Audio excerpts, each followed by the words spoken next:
definitely amount of pain there. Something big, like a Star Wars or a Marvel. Wouldn't have been good, but would have been like, okay. No! You are at the movies with Ace. Martin and Johnny Von Hollywood. Today, we're going to throw some dirt in your eye. We're talking about Spider-Man 3. Oh my. I thought we were going to start with you being wonderful. Oh, man. This is one of those movies, what can you say? A movie that a lot of people that tried to say killed the trilogy or killed the franchise. It did not. But it did generate, at the time, probably one of the most hated superhero sequels. It was kind of in that same vein as a Batman and Robin or Superman 4, where it immediately just got that reputation of, I like to describe it as nostalgia critic hate. Just a bunch of grown men ranting about this movie made for kids. And I was a kid at the time. And I still found myself a little disappointed as a kid. This is a peak, like, online YouTuber rant, critic with a gun type, I don't like this movie. That being said, it is a total mixed bag. I think there's good stuff in this movie. And I feel like that's kind of the more popular sentiment nowadays is like, yeah, it's just as much of a mixed bag as the other Sam Raimi Spider-Man movies. It's just got really low lows. It's got some straight up bonkers decisions with the characters, the canon, the concept of telling a story, just a bunch of nonsense. That's on the studio intervention, 1,000%. It's very clear they didn't know what they were doing when they had a hit in Spider-Man 2. Here they're like, oh yes, but Venom needs to be in this one. Venom will sell action figures in Mexico. We need Venom. With Sam Raimi being such a horror guy, why do you think he just didn't want to touch Venom?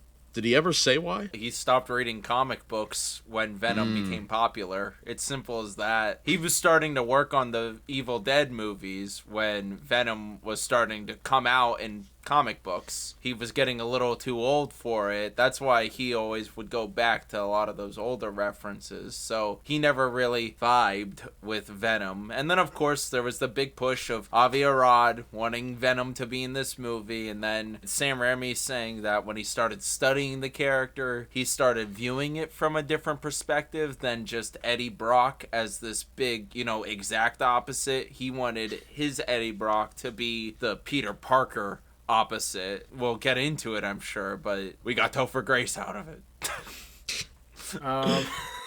The only That 70s Show cast member that's not canceled.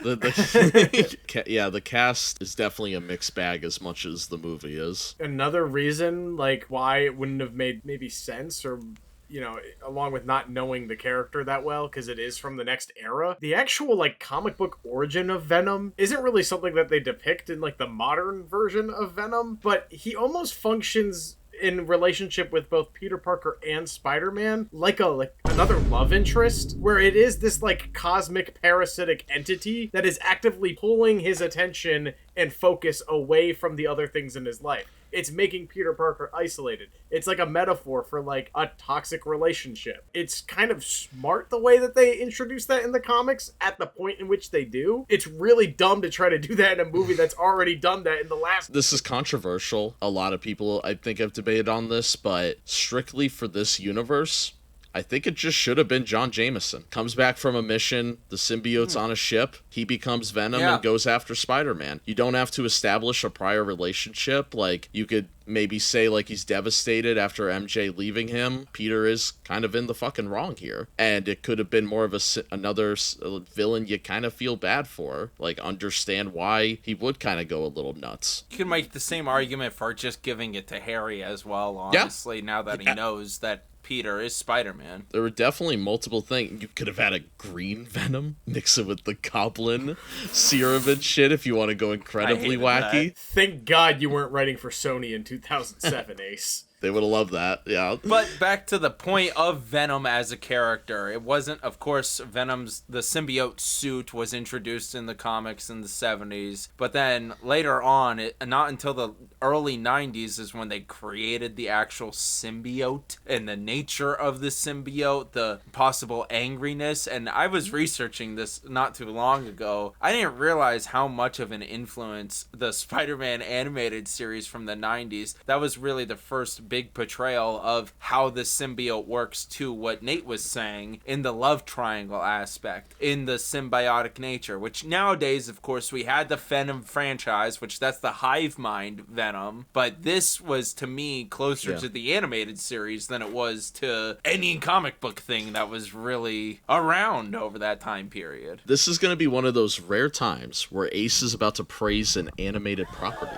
I think the Spectacular Spider-Man show is spectacular, and it came out like a year later after this. It does the symbiote storyline so much better than this. It's kind of an updated version of the 90s animated symbiote storyline, like you were saying, a more modernized version of it at the time. Spectacular Yeah, Spectacular Spider-Man is low-key the best Spider-Man thing that is in comics, but some people aren't ready to talk about that yet.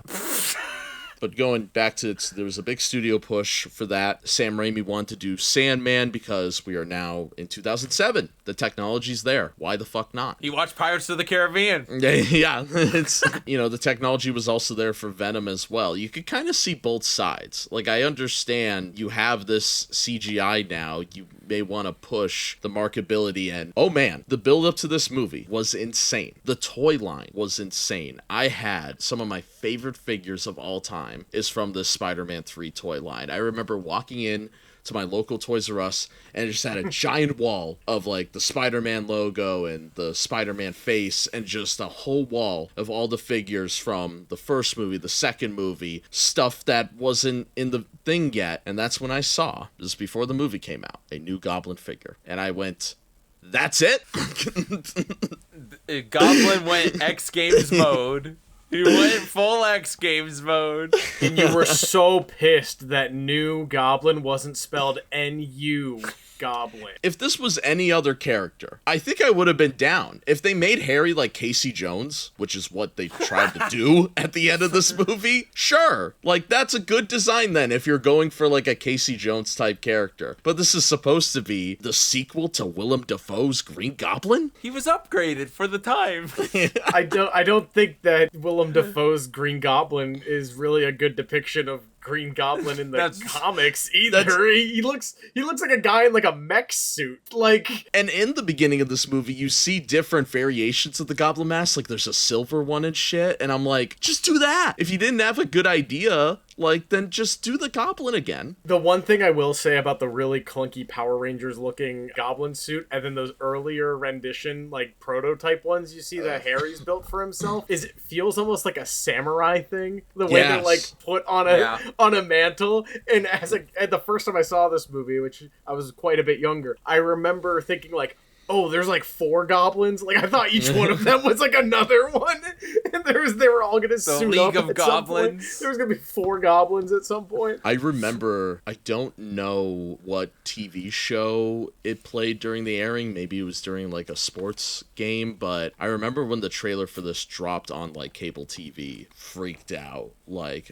this really was like the first thing I remember of hitting that like just hype fandom, I guess you could call it. Like, this really just captured me, like, to the core, where I was just like thinking about this movie a lot at like 6 years old, I guess it'd be. There's a 3-year gap between Spider-Man 2 and 3. They made me wait. The first time I saw the black Spider-Man suit, or now the symbiote suit, I was like, oh, this is what it feels like to drink, like, Mountain Dew. Like, this is like being a cool kid. Like, Spider-Man's at Hot Topic now. And I didn't know that, like, at the time, that's literally what the movie is, too. Like, it's really weird how this movie is, like, the child version of angst. And it's personified in such a weird way. It is a hot take. It's my favorite Spider-Man suit of all time. I love the black. I thought you were going to say suit. movie. No.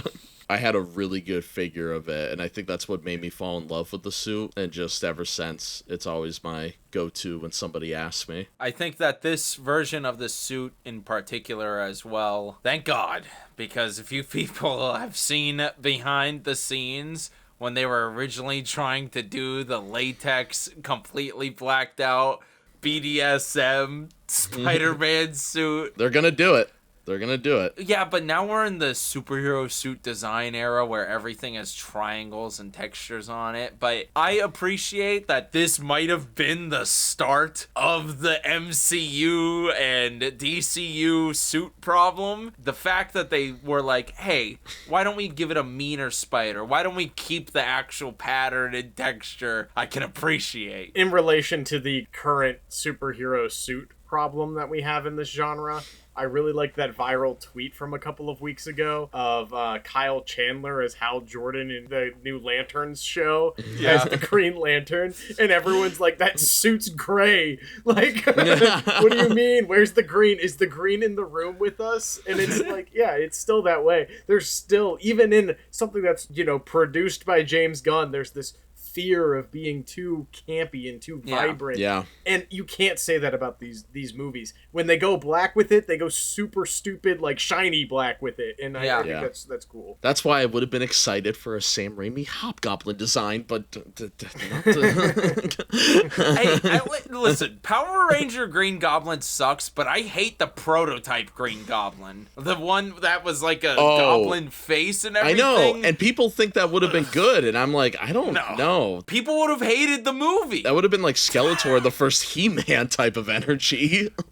They were just not ready. Yeah, I don't think the right way to do it would have been with like a Halloween mask. I also think like the Power Ranger suit's a little too far in the like tech extreme. Yeah. I do think the compromise probably would have been some sort of like prosthetic makeup. I think that would have been a lot more expressive for someone like Willem Dafoe to give a performance under. But I mean, realistically, when you're making the first Spider-Man movie for the budget that it had, do you really want your, top billed actor sitting in a makeup chair for 3 hours every day before you film? The answer's no. Like, I get why they made the decision that they did, but seeing Sam Raimi do like a creature effect, like cosmetic makeup thing with that Willem Dafoe performance, I think the first Goblin like is closer to what I would have wanted to see, but it's not good. The Halloween mask Green Goblin is really cheesy. To kind of continue our casting talk as well, Nate, tell us about Sandman, your boy. My boy Thomas Hayden Church.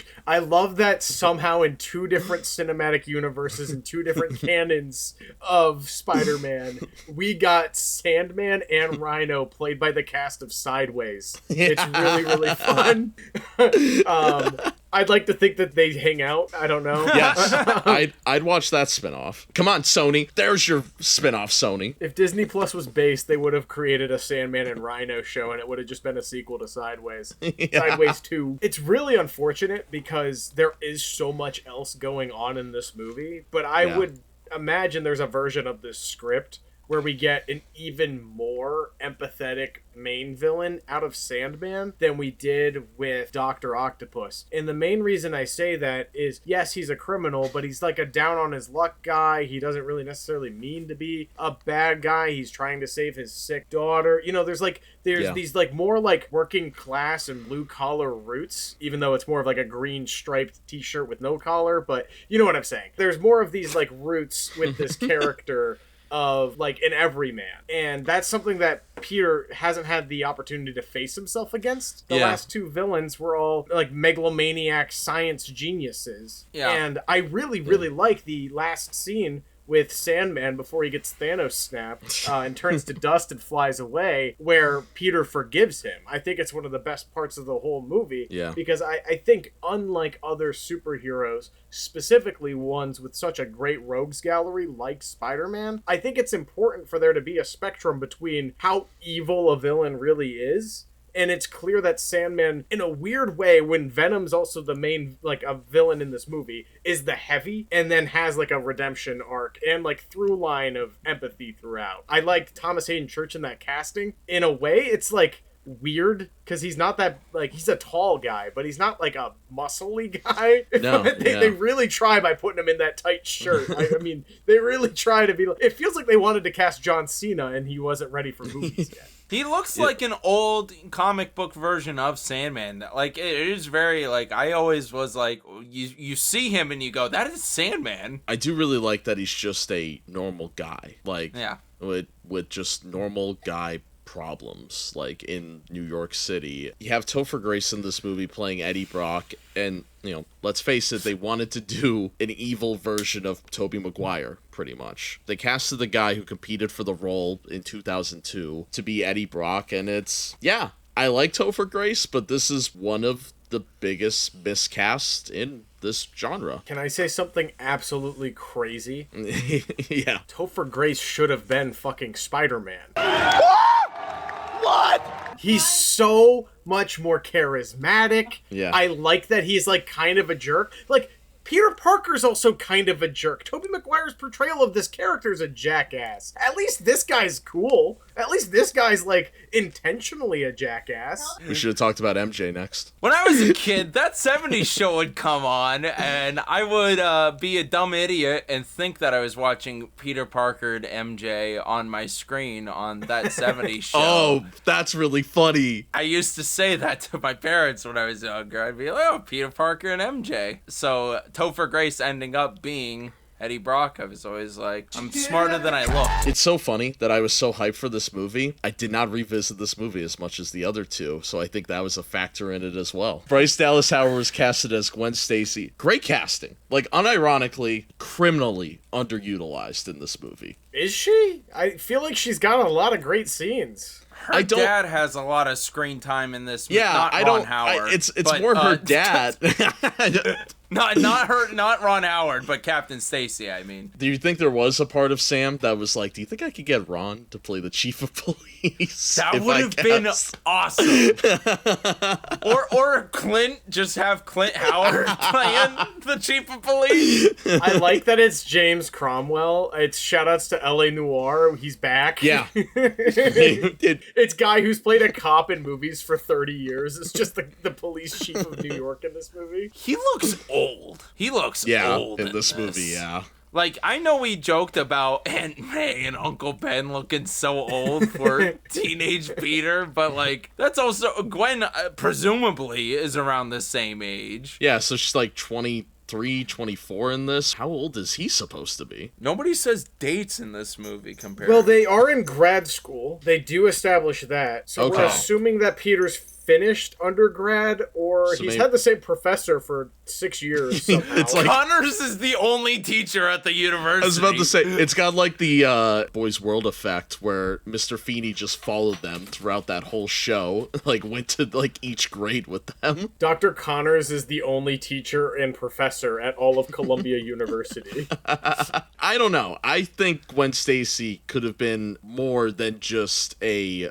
competition to MJ in one scene. Once again, I just feel like the female characters are incredibly underutilized in this entire trilogy. I don't know. I like that Gwen and Peter have a lot in common, that they do study the same things. They could have spent more time together. But he literally uses, actually twice, yeah, because when he's bad Peter, he uses her as a way to just walk in with somebody to get MJ jealous because he knew she was working there that night. Gwen Stacy, like, this is a character in the comics. It was a pretty big fucking deal that she died, and I think the Amazing Spider-Man movies proved that Gwen Stacy could be a really good character, way different from MJ as well. Maybe it's because of the knowledge of the Amazing Spider-Man movies now. I just feel like Gwen Stacy could have been more, and I know that's crazy to say with a movie that is already bloated. Can you imagine they killed her off in this movie? They introduced her and killed her. If Harry killed her in, like, the first act? Yeah. Oh my god.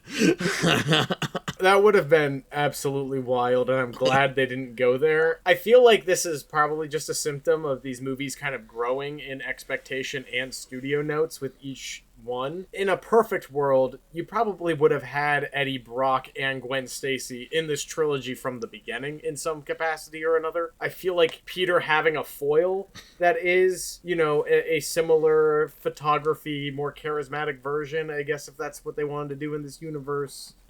You could do that. But then it's like, you can't really do the Peter Parker and MJ relationship justice if you're, like, going off of the chronological order. You can't really give that relationship any agency until Gwen Stacy's kind of out of the way. And I think that's one of the big hurdles that they have writing this character, is because they're forcing the girl next door archetype that is Mary Jane into Peter / Spider-Man's life, like, and too early of a linchpin where, like, it makes more sense for Peter to be into someone who's also, like, smart and kind of nerdy, even if we don't get that with this Gwen Stacy, but she is a little bit more like him. And then, like, Mary Jane's just his best friend who's next door. Like, she's always there. Like, there's, like, a friendship with them. I don't, for a single second, these people like each other at all. And there's 3 movies about their romance.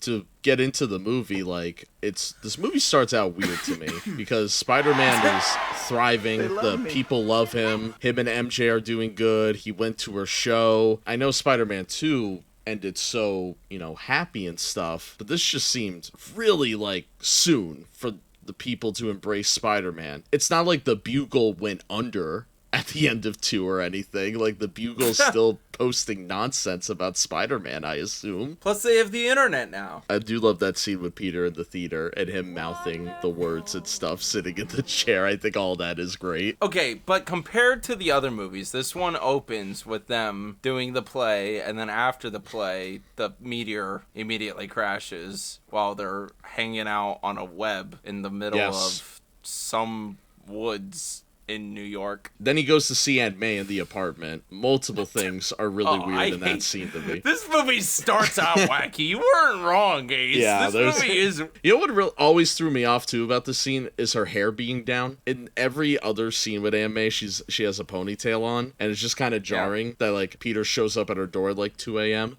And is that when she talks about swimming on the beach, or is that later? No, that's that. We get hit with a lot of really unimportant dialogue in the first, like, 10 minutes of this movie. Aunt May's really sweet and, like, looks like a fun old lady in the first one. Like, I want her to be my grandma type. Yeah. By the time we get to the third one, I'm like, all right, is anyone gonna try to, like, blow up her house while she's praying again? Because, like, why is this character still here? Like, I don't know. She becomes less charismatic. The second movie, the birthday party scene that we touched on in the last episode, is only heightened by the weirdness when he wakes up Aunt May at the table and she's like, Ben?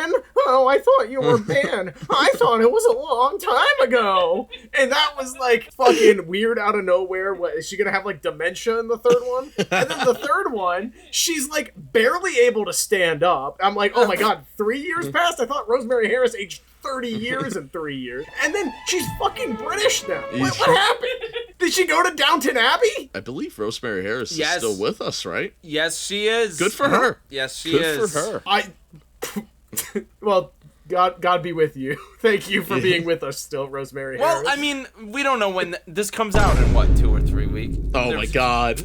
We did it. It won't be the first, it won't be the last time that we've done it. I think she should be the next president of the United States. I think she's a nice young candidate that we should really run. So we go through all that just for Aunt May to give Peter her ring, her wedding ring, which that's cute. That's totally fine with me. And then immediately, Peter is on his scooter, gets fucking clotheslined by Harry, and here he goes. He was a skater boy. He said, "See you later, boy." Harry Osborn, the new Goblin, rolls up on his snowboard. All right, so here is Ace's dad's big brain film moment, though, in 2007. Oh boy.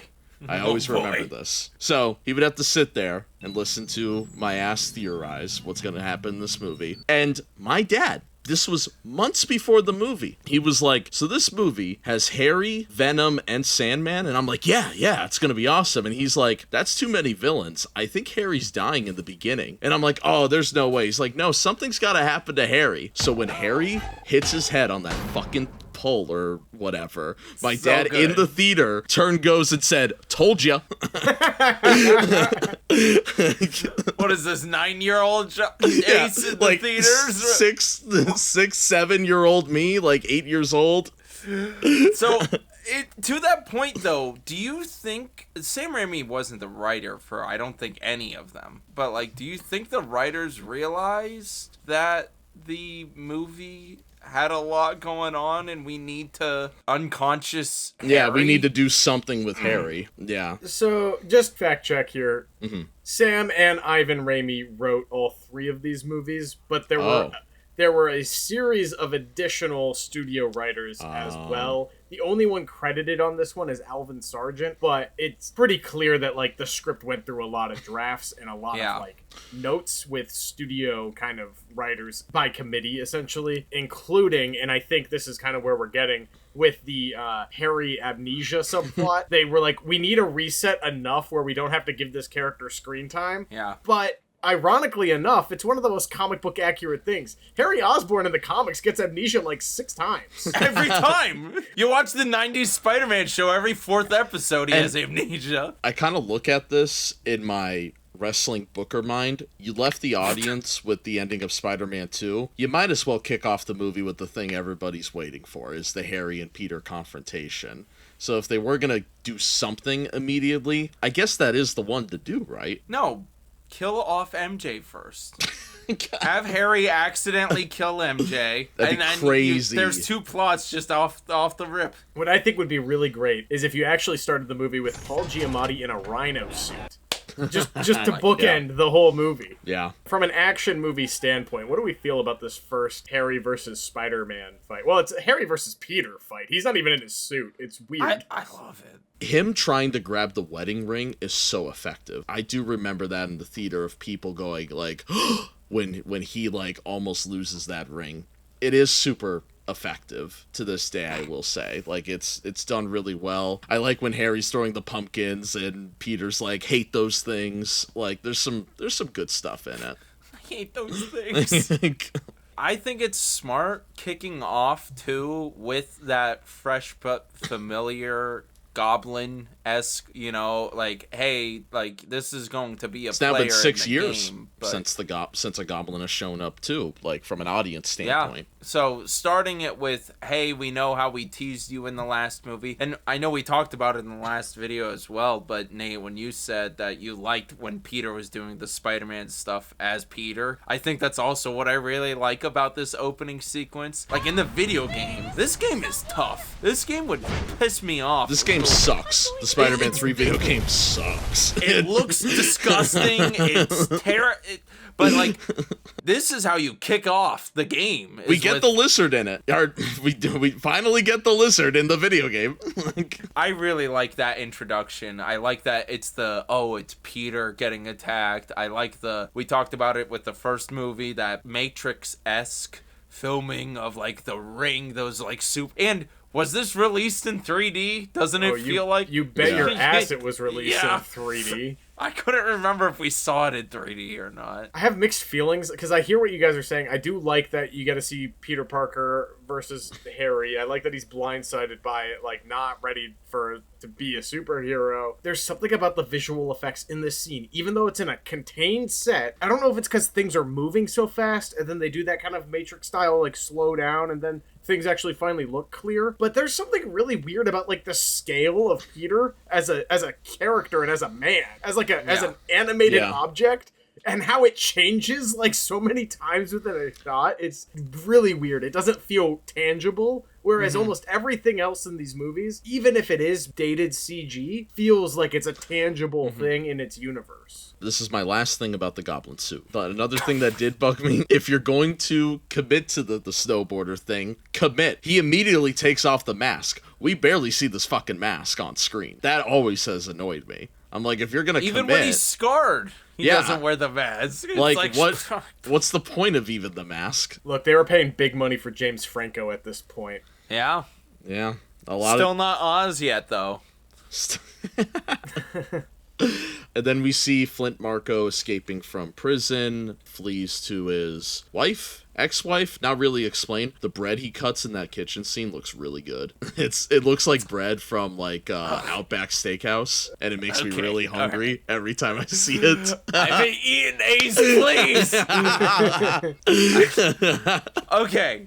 So after that, though, he trips and he falls in the experimental field because somehow he just hopped out. I don't know where they're running these experiments at. And then it's one of the most praised scenes of the franchise, is that CGI him becoming Sandman, and he's trying to grab the picture of his daughter. There's a longer cut of that somewhere, yeah? I feel like I've seen an extended version of that. I think Isn't there a 3.1 edit? I believe there's a Sam Spider-Man Raimi? 3.1 as well. Yeah, do you guys think that scene is as effective as people said at the time? At the time, yeah, but to Nate's point earlier, I know that from watching whether it be Corridor Digital or other YouTube channels talking about visual effects in movies from this time period, you have that element of the characters, like Peter Parker in that scene, Harry in that scene looked very rubber. There's a lot of, like, they look a little too elastic, and to Nate's point of them not being tangible. And I think with the Sandman scene, while, like, you look at it, some of it looks real video gamey. When it starts forming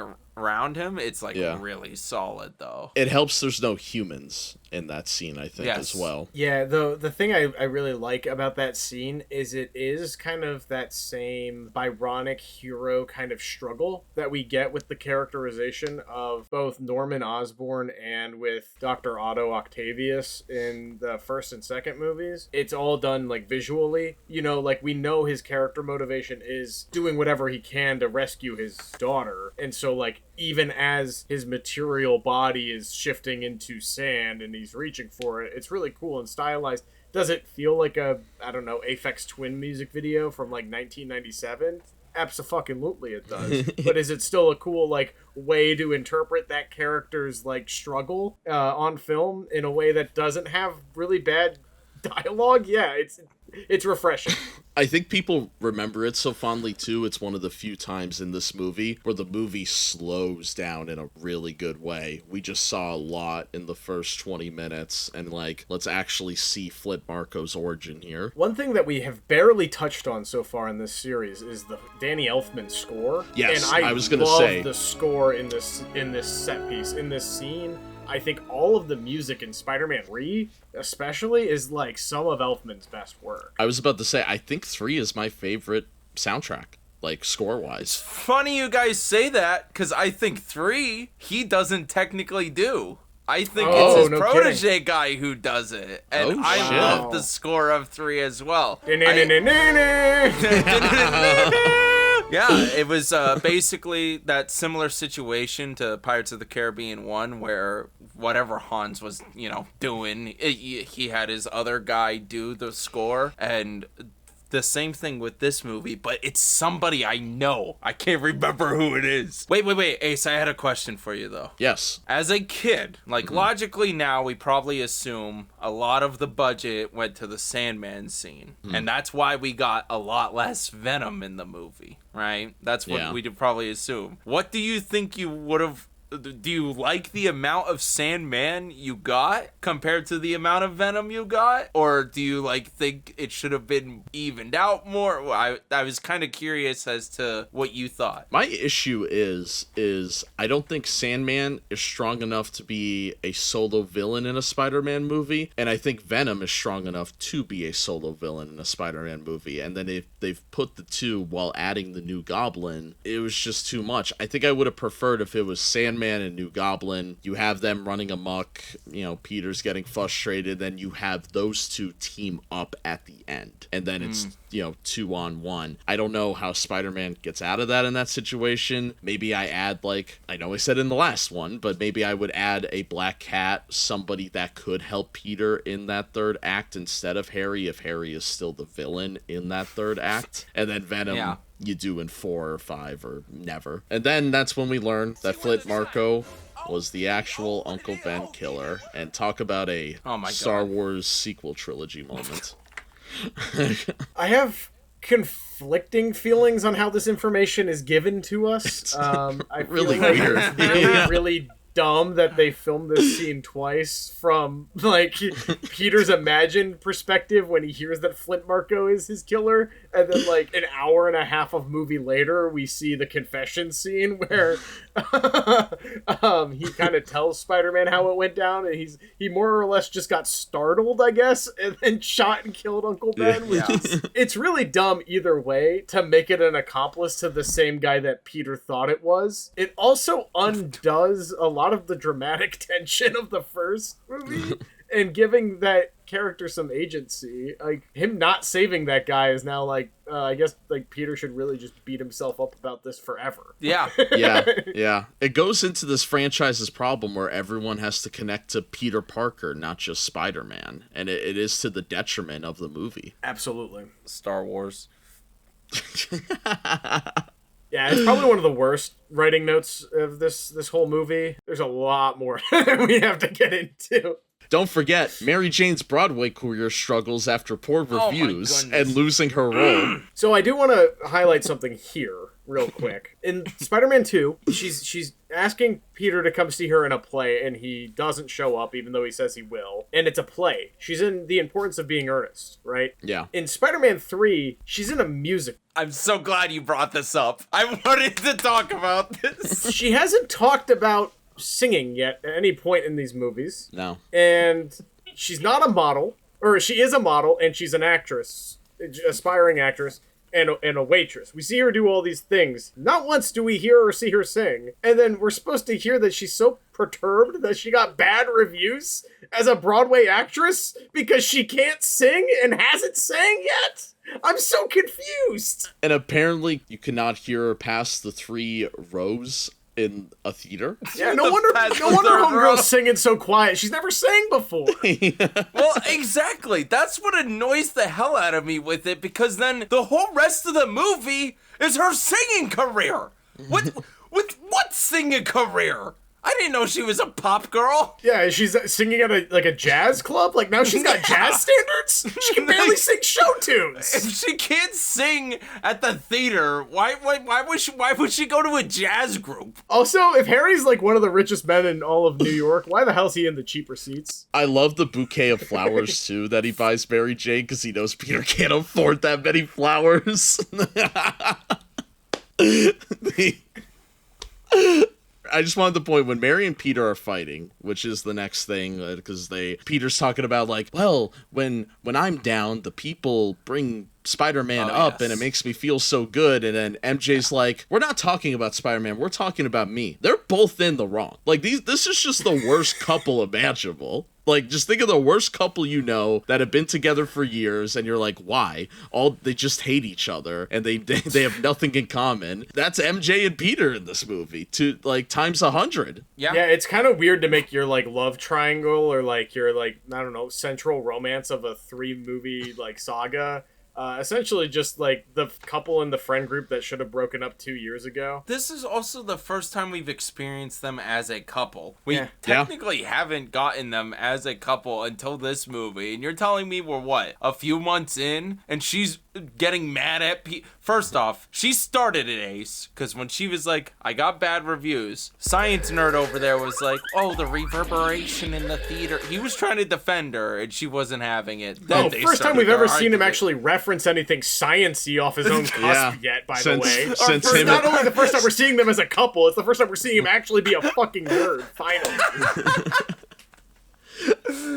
Since the scene where he gets bit by the spider and mentions that spiders can use camouflage. Spiders to try to get Mary Jane, which Harry then uses to I was steal about to Mary say, Harry regains his memory and then tries to steal MJ back, essentially by dancing around in the kitchen and cooking omelets, I think it is. Through the twists. Yeah, I love how they're like dancing to like sock hop music too. Like, this movie's still so stuck in the 60s nostalgia. Harry looks more like James Dean again in the third one. Yeah. Yes, he got rid of the mullet in the second Yeah. one. He looked real bad in the second one. It was almost 2005. Everyone was doing their Anakin mullets. He was like... I hate that description of it. So while that's happening, the symbiote bonds with Peter. We get my favorite suit ever for Spider-Man. Would you like to perform the score that happens in the iconic building scene where he sees his reflection, JVH? There it is. I love that. Cinema. When he goes like, what is this? And then you hear the score blaring. That's great. It could have been its own fucking movie is the issue. Cinematography is cool. It's hard to shoot a black suit, so I think it's really cool that we have shots.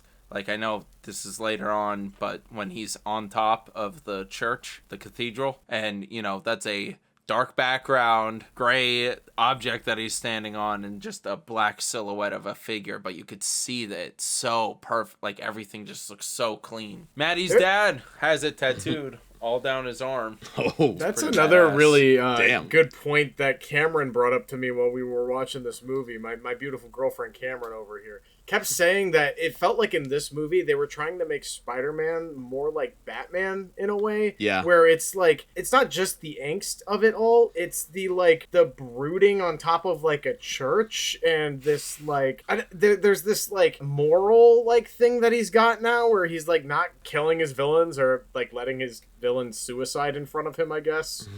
Which is odd too. But anyway, like, it is weird that they felt the need to take the part of these movies that was working in the first two, which is Spider-Man, like the actual character of Spider-Man, not Peter Parker. They took the thing that was working and stopped making that work too, in a weird way. Yeah. Where they like were like, oh well, Spider-Man's got to be like a little bit more substantive. He's like Daredevil. Yeah, now he gets venomized and is like evil Spider-Man, but not evil Spider-Man, just dickhead Spider-Man, which is the same thematically as him just not being Spider-Man for a bit. By the way, we don't actually get that much Spider-Man for a second movie in a row. So does the symbiote tell him to stop putting hair gel in his hair? No, the symbiote tells him to start listening to Mayday Parade.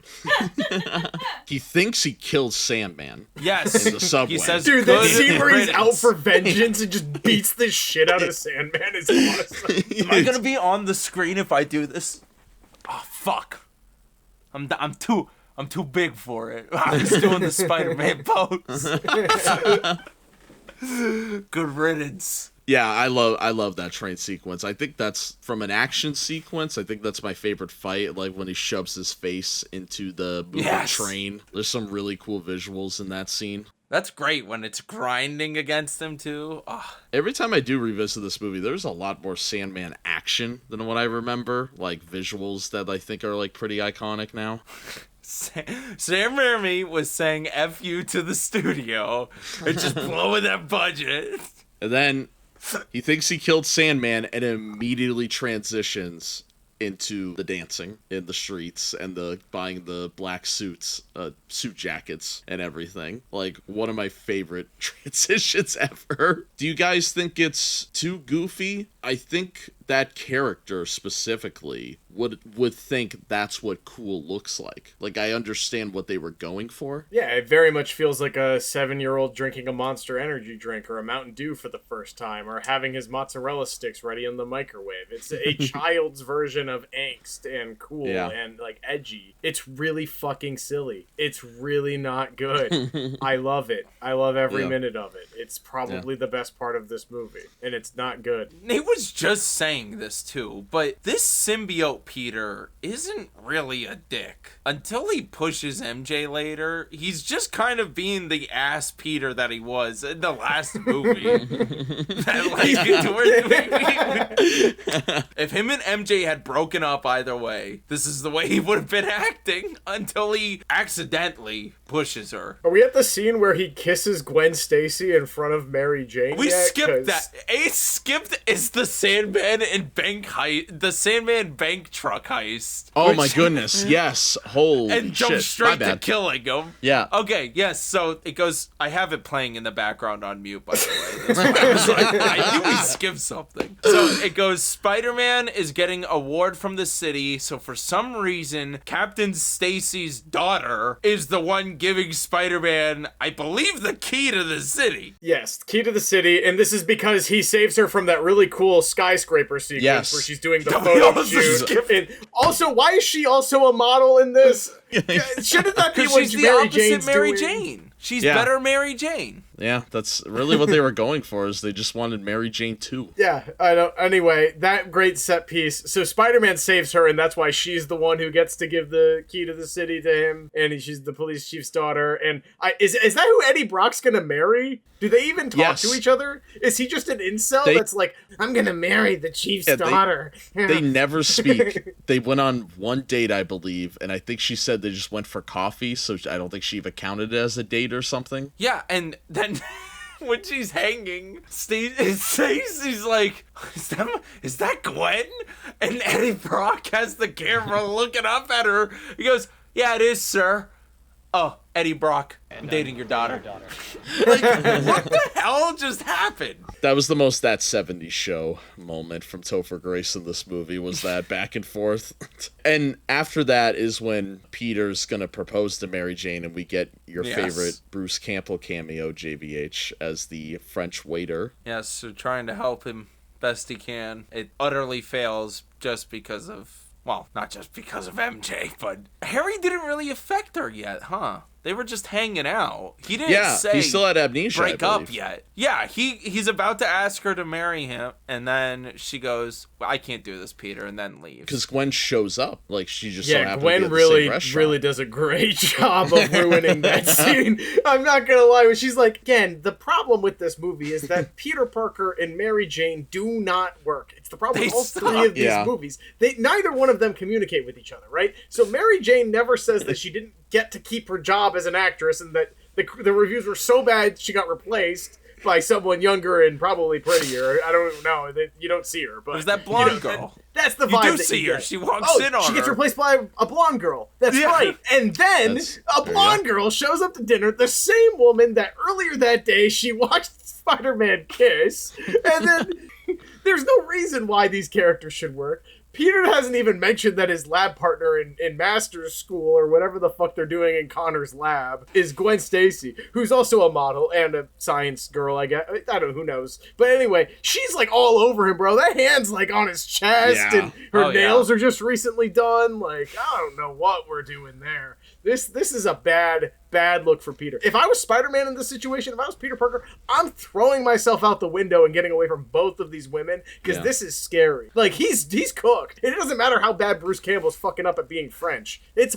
all bad. That's one of the most painful scenes in these movies. I think it's more of a fast-forward scene, Ace, than the telling Aunt May that you're the reason Uncle Ben died in Spider-Man 2.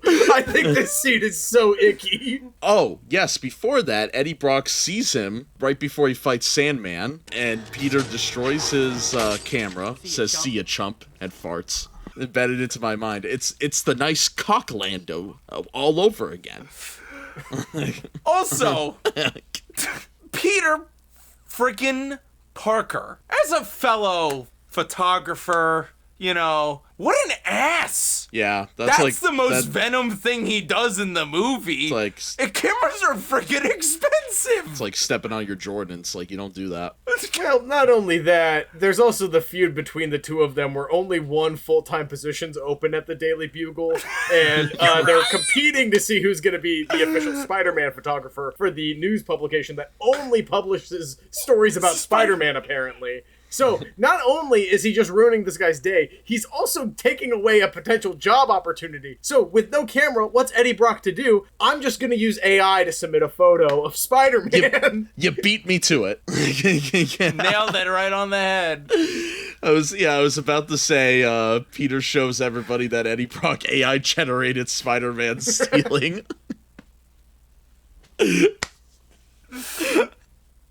Eddie Brock was ahead of his time. Yeah, so Peter sees the Daily Bugle thing, and I think that's when he says the iconic line, "I'm going to throw some dirt in your eye." Nice picture. Holy Looks crap. familiar. You want forgiveness? Get religion! Goes to a church. Okay, are we there yet? Can we start talking about the church scene? Hold on. So he publicly embarrasses Eddie Brock. Eddie is fired after Peter exposes the fake autograph. No, we are not there yet. Peter takes Gwen Stacy to the bar where Mary Jane is working. God. Before that, though, Mary Jane and Harry get hot and heavy with their relationship all of a sudden. Who wrote this episode? Sam Raimi? This movie's a fucking mess. I love how we get through the plots of the other ones in like 20 minutes. This is like minute 48 of trying to explain the plot. Because when does... We they brought up Shalom. I'm now confused. Too. When does Harry tell MJ to break up with Peter? That's later. I'm still Okay, not that's there later. on my Okay. behind-the-scenes one. It's I after he thought I gets his got mixed memory up. back. In Okay. 20 minutes, the symbiote is attaching himself to Spider-Man, and then they're about to dance in the apartment at an This is hour not and 10 just a minutes Spider-Man 3 commentary track as we try to get through this. Okay. So we are at the jazz club. A whole dance sequence. Happens. Now dig on this. This would never happen now, but I know you have the thing that he's under the symbiote. But when's the last time you've seen the main character of a superhero movie get physical with his love interest in a really bad way? To be fair, Peter just kind of smacks her. It's pretty rough. Yeah, but like, it's in emotion that she was trying to get him off of the security guard. but she's yelling and grabbing. Peter knows that's her. Yeah, I don't necessarily. This feels a little. Yeah, it's a little heavy-handed. Aha. I mean, I don't know. It goes to the principle that I've been saying for 3 episodes of this in a row now. They did not get the characterization for Spider-Man or Peter Parker right in these movies at all. This is something that Spider-Man would never do. Yeah, it does I not agree. matter Even if under he's the symbiote. symbioted. One, he's not going to go to a nightclub and beat up a bunch of bouncers that are trying to kick him out of the bar for being a menace to society. He's definitely not going to pimp slap Mary Jane across the room. That is insanity. And the fact that they try to patch this relationship after at the end of this movie is a fucking disgrace. That should have been the nail in the coffin. Mary Jane's been through this in her own home life. It's really sad that this was an MTV must watch, hey, all you impressionable young women, this is a teen romance movie as well as being a superhero joint. Look how you could be a waitress, actress, singer, model, and also get beat by your boyfriend who treats you like your dad. Here it is, Spider-Man 3, everybody. I hate this fucking part of the movie. And here's what bothers me the most about the scene is they had the balls to do it, and then they kind of just never bring it up again. I feel like that should have been a really main vocal point for the rest of the movie if you're going to do that. I hate they break this in the movie. They break this because then sometimes they show him looking at the black symbiote suit in the box, but then other times he is wearing it the whole time, and it confuses the hell out of me. So I hate he does that to MJ, and then he looks at the suit like it's fault. Like, he immediately blames the suit. That's what I was going to bring up, where I was like, I forgot they have him pull over the thing and be like, and if we treat the symbiote like a drug addiction, like the person's still doing that. You can't blame the drug when it comes to something like that. Like, so to go back to Nate's characterization of these characters in this movie, boy, I think that Peter might have hit MJ anyway, with or without the suit. True. I think it would be funny if it was revealed that the suit was in the box at home after this scene happened. That's why I brought it up, because the scene that was playing on my screen was the suit in the box, and I was like, wait a minute. oh my god. Would they add the musical stinger there again? Like as it's just sitting there in the box. And then Eddie Brock goes to church. Essentially essentially. He straight up asked God to kill Peter Parker. Yeah. Not knowing he's Spider-Man either. He just straight up asked God to kill a Peter random Parker. dude. That's how you know that Eddie Brock is Irish Catholic and not Roman Catholic. Yeah. Shout out to Owen. And you could tell, like, Sam Raimi's like, I don't want to do Venom, so I'm just going to do I'm going to see what bullshit I can get away with. I do like the bell tower sequence for what it is, especially since that is, like, what they make Venom's weakness is, like, super loud sounds. I'm glad the payoff was using metal pipes and not Mary Jane learning how to sing loud. That would have been a really cheesy script Oh moment. my God. That's what would happen if this movie was made in 2017 instead of 2007. Oh. Is Mary Jane would have been able to learn how to project to the back of the theater. It is always so funny to me. The odds that these two motherfuckers are at the same church too, like, is so funny to me as well. What do you mean? It's the only church in New York, apparently, according to this trilogy. It's in all 3 movies. It's right next to the train track in 2. You get off the elevated train in Midtown and you go to the one church in Manhattan. Yeah, St. Patrick's Cathedral is the only church in Manhattan. But I love the thing with the bell and ripping off the suit. Great visual. You have a fun fact about that one, JVH, that Tobey Maguire was a little husky shooting this movie, I heard. Toby, yes, I love this fact, is that when it cut to the shot of the symbiote crawling off of him and that person's back, it's not Tobey Maguire's back. It was not him, and it is a muscular man who did it compared to Tobey Maguire, and that we've seen in any of this trilogy. Yeah, apparently Toby did not, like, go into, lock-in mode for this one like he did for the other 2 when it came to the physical training. It was foreshadowing because they had so much capability with the suit and the person and the stunt actors and the CGI that, of course, it was foreshadowing where Iron Man 1 had him in a full suit. Iron Man 2 had him in the half suit. By the time you get to Endgame, Robert Downey Jr. was just walking around, didn't need the suit at all. So I think that to that point, you don't need to look like Spider-Man exactly, but I do find it funny that I'm like... I think if you're going to restructure this movie as well, I've seen this pitch before, the symbiote going on Eddie, and then Venom, does the roar, I guess, and the screen cuts to black. Is that when you roll credits? If you kind of reshuffle this movie and Venom's not in it, he's just the last scene, and it'd be a repeat of what you did at the end of the second one? Yes, that would be a good place for it. For the Eddie arc to end. I see what you're saying. However, if this movie came out 5 years later and they were following the Twilight and Hunger Games business model, this is where Spider-Man 3 ends, and then there would be a Spider-Man 4 the next summer. Yeah. I mean, we were in an era of both Lord of the Rings and Pirates shooting stuff back to back. There could have been a world where there could have been a compromise where Sam would have went, I don't want to do all this in 3, but let's shoot 3 and 4 back to back. But would Sony have committed to that? No. That is the issue, is that, yeah. They don't care that it's their billion-dollar franchise. They rather wait out until the very last moment where they're like, oh my God, we're about to lose the rights. We got to shove out a spin-off movie. I think that Eddie Brock turning into Venom, I think that scene's great. For the rest of the movie, though, Venom's just kind of fine. He's not very scary to me in a particular way. I do love that Venom and Sandman team up just because they both don't like Spider-Man. It's straight from a comic book panel. I love that scene. It's such a small scene, but I think it's great. I just think more superhero movies just should do that. Sometimes just 2 guys gotta fight another guy. We should start a league of our own. I feel like they didn't want to commit to Venom being its own thing. There's a little too much of every time Venom talks, they feel the need to morph Topher Grace's face back there and then have him say the quippy thing, and now he's got fangs, and you're like, how did he get that? Did it affect him? Or he's a vampire.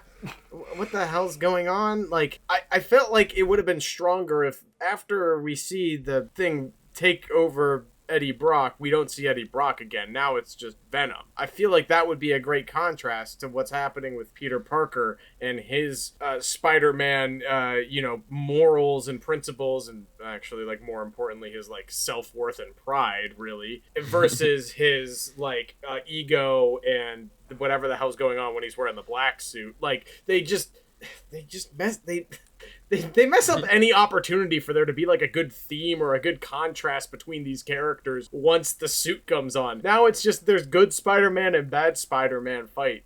And it's weird that they don't make Venom seem more powerful or physically intimidating. They leave all the heavy work to Sandman. It's really just not getting anything right about this dynamic for me at all. Do you like the Peter and Harry fight in Harry's mansion more than the one before Nate, than the one in the first act of the movie? I think it's fucking crazy that after Harry throws that fucking little pumpkin thing at him, fucking Peter just tosses it back. He's like, I don't give a fuck. I'm not even gonna watch this kill you. You're my best friend. And like that's the other thing that pisses me off so much about Peter Parker is he's like dying for Harry to forgive him and wants this misunderstanding to go away. He didn't kill his dad, whatever. He doesn't even like try to save his best friend's life at this point. He's just like, nah, man, you messed with me again. You're gonna get blown up. I do like the ramifications of that scene and what that does for the character. The character that is not Peter Parker anymore, as far as I'm concerned. He's crossed the line of being like a hero. Like he's Peter Parker in this movie. Yeah, but I do like that it leads to.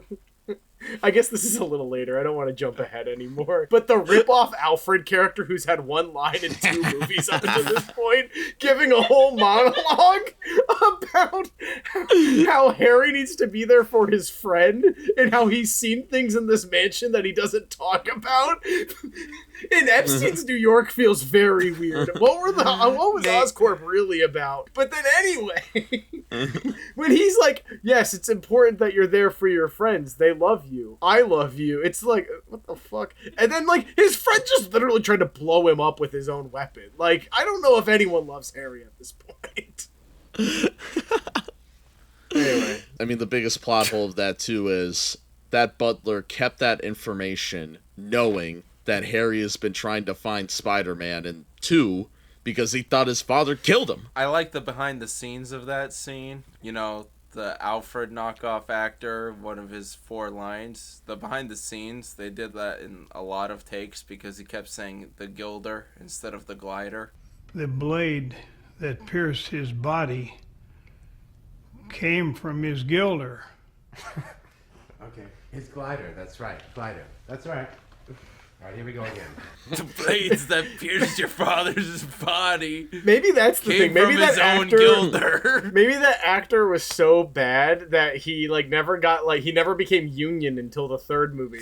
So he finally got his Union card after being in a couple of shots in the first 2, and then they were like, now that he's able to talk, let's give him a big scene. Sam Raimi comes up to him after he calls cut, and he goes, "That's okay. We'll just go again."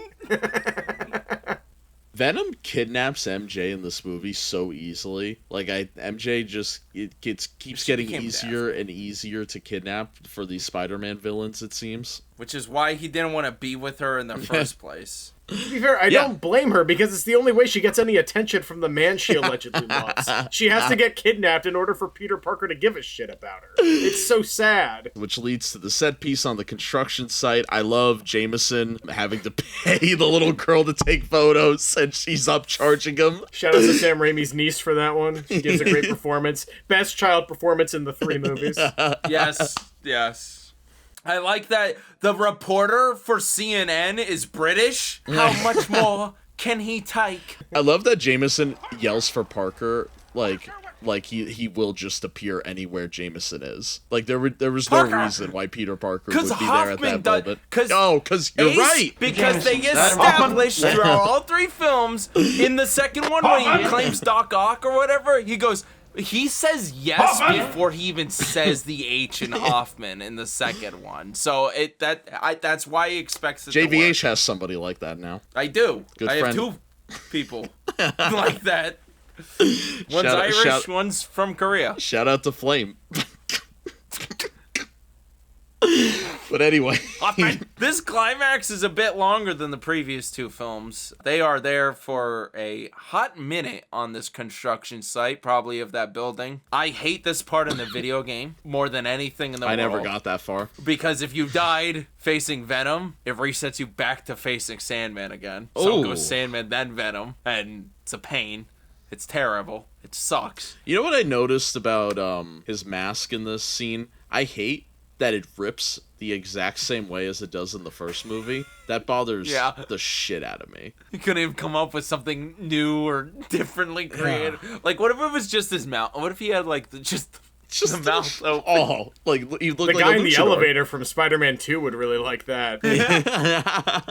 I mean, nothing really happens after the kidnapping until Spider-Man realizes he needs Harry's help. When we see Venom, like, not Topher Grace's face, he looks great. The design of Venom, I think, is really good here. He's a little short.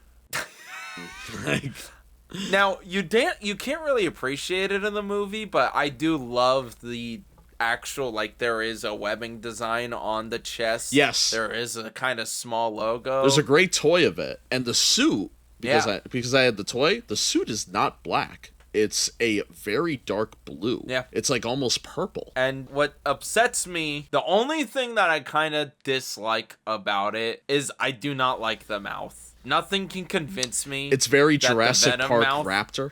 Yeah, like, I just wish they extended the jaw out.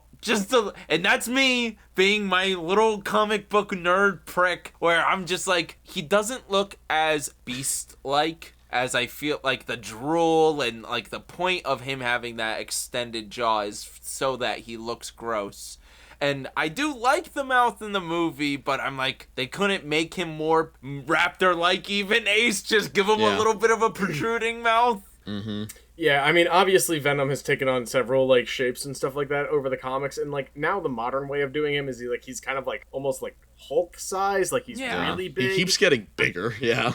Yeah, he's got the Godzilla syndrome where every time they put him in a movie, they're like, make him a little bigger. Like, come on, like, let's crank the dial a little bit. In the Spider-Man 2 game, he's like 10 feet tall, I think, unironically.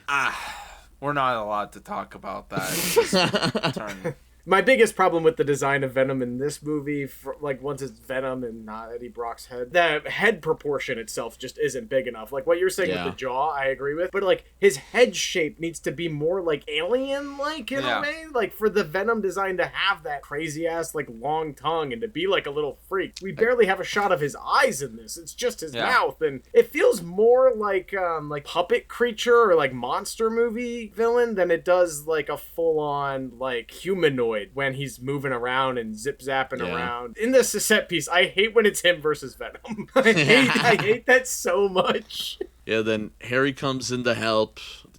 To me, it's very like Casey Jones, like it's that like whatever character coming in to help the main character. I remember watching in the theater being like, oh, is this like the future movies now? Is Harry essentially his Robin in a way, or some kind of guy he could call on for help? And then he gets killed by his own glider, just like his father. It's like poetry. It rhymes. Do you guys think this was the right time to kill off Harry? No, a movie earlier would have been fine. Why do the redemption arc and the scarring if he was just gonna die an hour later? So you can set the precedent for Ben Solo in Star Wars sequels down the line. The search for Harry Osborn. Directed by Steven Soderbergh. Yeah. Because, hold on. Sandman dusts himself. Harry gets stabbed by Venom, and Venom just jumps into the bomb. So, what was the point of the Harry storyline in the whole film to kill him off at the end? Because you've now spent multiple movies setting up Harry hating Spider-Man. Like you said, Ace, why do the redemption if you're just gonna murk him? Yeah. Because the butler gets his cute little monologue finally. they got this up and coming, new actor. A couple of lines in this movie to show his chops and to see if he could carry the emotional weight of turning a character after two whole movies of development. It makes me wonder if Sam Raimi kind of wanted to pull a J.J. Abrams and be like, okay, here's what I wrote for the ending of Spider-Man 2. Here's this hanging thread. I might peace out after this one. He does come back for the third one. It just makes me wonder if he actually had a conclusion in mind for Harry. Because to me, this is just a little out of nowhere. Yeah, I mean, maybe he had no intentions after making this one of coming back at all. Like, he's like, no matter how good this one is, the studio's making their movie now, and it's not even a Sam Raimi movie anymore. So let me just nip all of the loose ends. They're not going to make them. Like, I think he maybe was like, Where he's Yeah, could have been a bit of a self-sabotage. To go back to the Tim Burton Batman thing, but like there's interviews of him being like, the studio clearly did not want me to be a part of that next step in Batman. And there's even interviews of Sam Raimi saying like, I had an idea for Spider-Man 4, but they clearly wanted to move in a different direction. And of course that direction / gap between Spider-Man 4, which we do have storyboards of, we do have plot synopsises of from Sony, then end up becoming the Amazing Spider-Man franchise. Yeah, I believe Anne Hathaway was going to play Black Cat, and John Malkovich was going to be Vulture. John Malkovich was Vulture. That was one of my favorite rumors. And then the movie was going to open with Mysterio getting Bruce arrested. Campbell would have been officially revealed as Mysterio, yeah. I mean, it sounds interesting. Yeah, and then Peter and MJ mourn Harry. Peter says, I forgive you to Sandman, which we said earlier. That's a really good, scene It's in my line. favorite scene in this movie. It really, as dumb as the flashback to Uncle Ben is, like, it's so earnest, and I like what it does for this version of Peter Parker. Like, maybe they actually would have finally started getting this character right after 3 movies, which what I'm really hoping for Brand New Day is they finally get Peter Parker right. The closing shot of this movie, I think, is poetic to the closing shot of this trilogy is MJ and Peter awkwardly dancing, and I think that's the way to end things. Ended with the two characters that caused the most issues in this trilogy is their very not great relationship. The trilogy as a whole, really, I think, put movies of superheroes in a different direction and a different mindset. And of course, this is 2007. I always give this movie a lot of credit by thinking of that 2007 thing where I go, yes, the mistakes were made. Yes, studio interference. The studio realizing how much money these superhero movies can make. But once again, within the next 2 years, The Dark Knight comes out, Iron Man, the Hulk movie. The Hulk movie. But you have The Dark Knight and Iron Man coming out. And once again, to me, the trajectory where for this movie, even though I love it for all its flaws, I do feel like this movie is one of those pinnacles as storytellers and filmmakers and superhero fans that really puts it on, oh, wait a minute, this is what we could do. Because the most recent Spider-Man movies, even the Amazing Spider-Man movies, my biggest problem with the Amazing Spider-Man 2, there's a lot going on. Kind of like my biggest problem with Spider-Man 3. There's a lot going on with the 3 villains, and that was my biggest fear with No Way Home, was here's 6 freaking villains, boys, and, of course, I love this movie compared to the other 2, but I'm like, I can see its flaws, but I think it has put us in a good direction. Interesting, a good direction. I'd say I love the Amazing Spider-Man movies. Not as much as my I'm more love thinking for about this. the superhero genre as much because this movie makes a boatload of money, and I'm sure it influenced studios to be like, oh, if we shove a bunch of characters in a movie, it'll make money. And I think that did lead to the creation of the MCU and the failed DC EU, and now we're in the DCU. And don't get me wrong, there's some really good movies in that era, but I think it's to the detriment of we'll never get a Sam Raimi Spider-Man 1 ever again. We may never get something like 2 ever again. I don't know if it was for the better. I think it was a good direction up to Avengers. That's when we had to figure out the genre. Yeah. And we're still, of course, figuring out the genre. If I can be entirely honest, I think the love for Spider-Man 1 and 2, 1 at least does the origin story right. It's one of the best origin story movies, period. The whole trilogy continuing to focus on that death of Uncle Ben, I think, is what really drags these down, besides not getting the main character right at all, or his relationship with Mary Jane right at all. But the main problem is that they don't know what to do with that character beyond the origin story. Everything has to tie back to it in some capacity. It's really destructive. I think where the genre evolved was being able to do a superhero movie where the origin story does not matter. And I think that's where we get the subversive, James Gunn take on the genre, where it's like, we can give this character emotional weight without having to know where they come from or what's going on. I'd say in all of the superhero movies that James Gunn has made, the character that is the fan favorite or the most memorable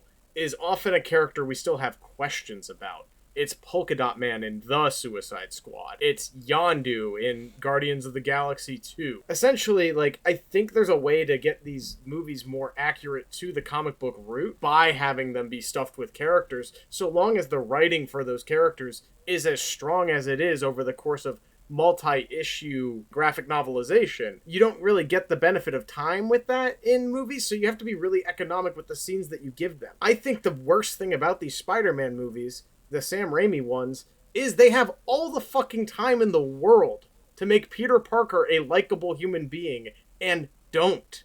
It's soul-crushing. You know, we don't get the honor or the privilege to have Tom Holland be the main character in a single one of his own fucking movies as Spider-Man, because that version of Peter Parker is so reliant on the entire universe that he is surrounded by, where he's pretty much just an Iron Man Jr., which is a horrible direction for Peter Parker, but he's essentially just like a protege. He's an orphan in the hero's journey, and we don't really understand that version of Peter Parker either. I hope that's what we're getting in Brand New Day. It's the least that they can do, is give the first Spider-Man to have multiple movies and like a cohesive direction for all of them. I feel like I don't really think the genre was at a great state when these movies were being made. The Dark Knight didn't even happen yet. Yeah, I think it's a miracle that the first Spider-Man movie's as good as it is. It kind of feels like these sequels are sequels in the way that like 80s and 90s action movies were sequels to themselves, where it's like we have the same themes,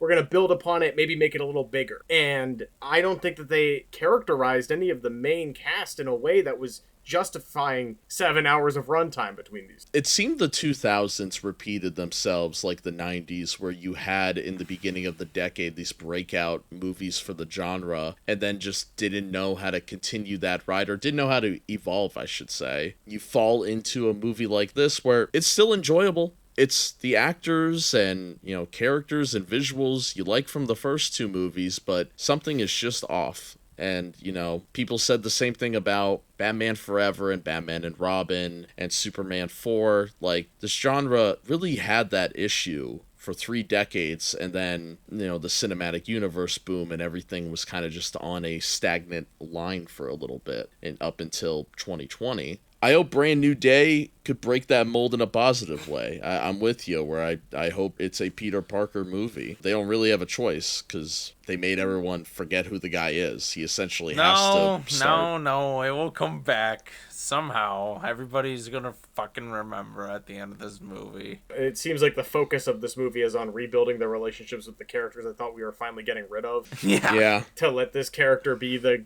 character that he needs to be. They're in a weird rut because they have the opposite thing of Toby and Kristen, where Zendaya and Tom Holland are so beloved, and people will go to the theater to watch those two in a movie. Yeah, I suppose, but I do think it's interesting every time they've cast a Spider-Man and an MJ they've had to date in real life. The only one of those relationships I ever believed, and I'm saying in life and in the movies, was Andrew Garfield and Emma Stone. There's something about Zendaya and Tom Holland. I don't think they fuck. I don't know what's going on there. It feels a little Will Smith, feels Scientology based. I don't know if this is a baseless claim, but that's just a theory. I don't think Peter Parker and MJ in these movies ever did either. What do you guys give this movie on Letterboxd? 4 stars. Wow. Wow. I feel very similar to the Sam Raimi movies as I do the X-Men trilogy, the original X-Men trilogy, where they overlap around the same time in terms of release, and I think they get worse with each one in different ways. And I don't think that the step down from 2 to 3 in either regard is as bad as people say it is. So I think this is a 3? Maybe a 2.5? Depends on how cynical I'm feeling. I gave it a 3, but I fully admit that it's rose-colored glasses. Like I said, I mean, this movie was my most anticipated movie, but after I saw it, didn't really watch it again for a while, and I didn't quite know why. I do want to give a big thank you to Mr. Johnny Von Hollywood for joining us on this 3-movie journey, doing the whole trilogy with us. You were a terrific first guest, an amazing first guest. Oh, hell yeah. How many stars do I get? We'll find out in your exit interview. Wait, we're doing exit interviews too? Come on, it's almost 11. Yeah.